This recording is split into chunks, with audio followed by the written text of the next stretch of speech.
Good morning बच्चों। आज हम इस वीडियो में प्रत्यय के बारे में चर्चा करेंगे। प्रत्यय किसे कहते हैं, तो इससे पहले हम कुछ उदाहरण देखते हैं। चित्र में देखिए, क्या तुमने इस चित्र को देखा? मुझे इसके चित्रकार का नाम भी पता है। मेरे चाचा मुंबई में रहते हैं। रुपेश मेरा चचेरा भाई है। प्रथम वाक्य में रंगीन शब्द चित्र का अर्थ है तस्वीर। वहीं दूसरे वाक्य में रंगीन शब्द चित्र प्लस कार अर्थात चित्रकार का अर्थ है चित्र बनाने वाला। इसी प्रकार तीसरे वाक्य में रंगीन शब्द चाचा का अर्थ है पिता के छोटे भाई। लेकिन चौथे वाक्य में रंगीन शब्द चाचा प्लस एरा चचेरा का अर्थ है चाचा का बेटा। उपयुक्त शब्दों में आपने देखा कि क्रमशः कार और एरा शब्दांश के जुड़ने से चित्र और चाचा शब्दों के अर्थ में परिवर्तन आ गया। शब्दों के अंत में जुड़कर उनके अर्थ में परिवर्तन लाने वाले ये शब्दांश प्रत्यय कहलाते हैं। ये अर्थहीन होते हैं, इनका स्वतंत्र रूप से कोई अस्तित्व नहीं होता।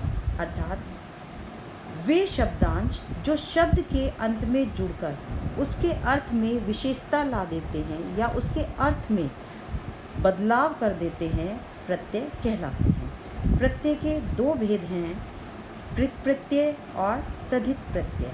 कृत प्रत्यय उदाहरण पढ़ाकू, इसमें मूल शब्द है पढ़ और आकू इसमें प्रत्यय लगा हुआ है, तो दोनों मूल शब्द और प्रत्यय मिलकर एक नया शब्द बनाते हैं पढ़ाकू। उसी तरह लूट प्लस एरा से मिलकर एक नया शब्द बना है लुटेरा।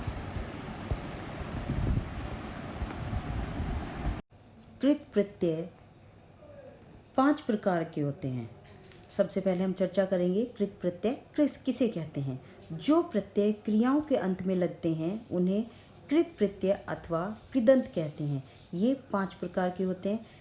कर्तृवाचक कृत प्रत्यय, कर्मवाचक कृत प्रत्यय, करणवाचक कृत प्रत्यय, भाववाचक कृत प्रत्यय, क्रियाद्योतक कृत प्रत्यय।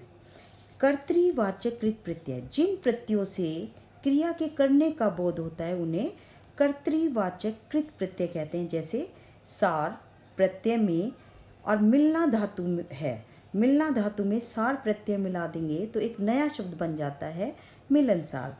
अब दूसरा उदाहरण देखिए, लट धातु में आका प्रत्यय मिलाने से नया शब्द बन जाता है लड़ाका।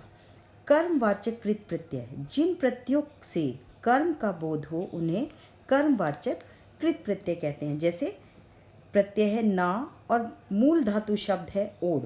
ओढ़ में अगर हम ना प्रत्यय लगा देते हैं तो नया शब्द बन जाता है ओढ़ना।